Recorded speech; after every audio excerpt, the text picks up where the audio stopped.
नागपुर के वाटड़ा थाना क्षेत्र में पुलिसकर्मी पर हमला करने का मामला सामने आया है। रात गश्त के दौरान एक संदिग्ध युवक से पूछताछ करने पर उसने पुलिसकर्मी के साथ अभद्र भाषा का इस्तेमाल किया और झड़प शुरू कर दी। आरोप है कि युवक ने अपने हाथ में पहने कड़े से पुलिस उपनिरीक्षक के सर पर वार किया, जिससे वे घायल हो गए। पुलिस ने आरोपी रविराज रघुवीर बघेल को मौके पर ही हिरासत में लेकर उसके खिलाफ शासकीय कार्य में बाधा, मारपीट और अन्य धाराओं के तहत मामला दर्ज किया है।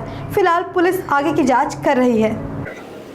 नमस्कार, मी PSI स्वप्नील भास्करराव, नेमणूक पोलीस ठाणे वाटोडा, तपास पथक। आमच्या इथे दिनांक 31/5/2026 शशिकांत पटोले बीट मार्शल ड्युटीवर होते। बीट मार्शल ड्युटीवर असताना ते तिडकीनगर या परिसरात पेट्रोलिंग करत होते। वाटोडा पोलिसांच्या हद्दीत तिडकीनगर आहे। तिथे त्यांना काही मुले संशयितरित्या वावरताना आढळली। ते त्या मुलांजवळ गेले। त्या मुलांना विचारलं, "व तुम्ही इथं का बरं थांबलेले आहेत?"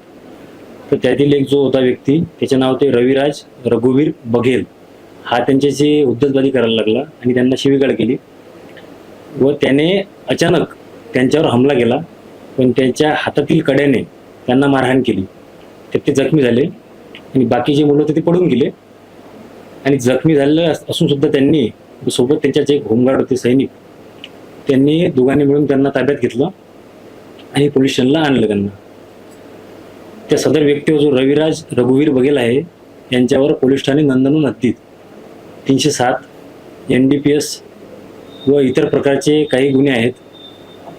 तरी आता सदर व्यक्तीवर पोलीस ठाणे वाठोडा येथे अपराध क्रमांक 272/26 कलम 121(1) 132 224 296 BNS म्हणजे सरकारी व्यक्तीला काम करण्यात अडथळा आणून मारहाण करण्याचा गुन्हा त्याच्यावर नोंदवलेला आहे।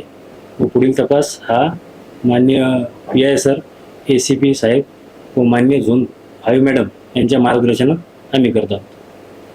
तरी सदर आरोपी हा अटकेत असून पुढील तपास सुरू आहे।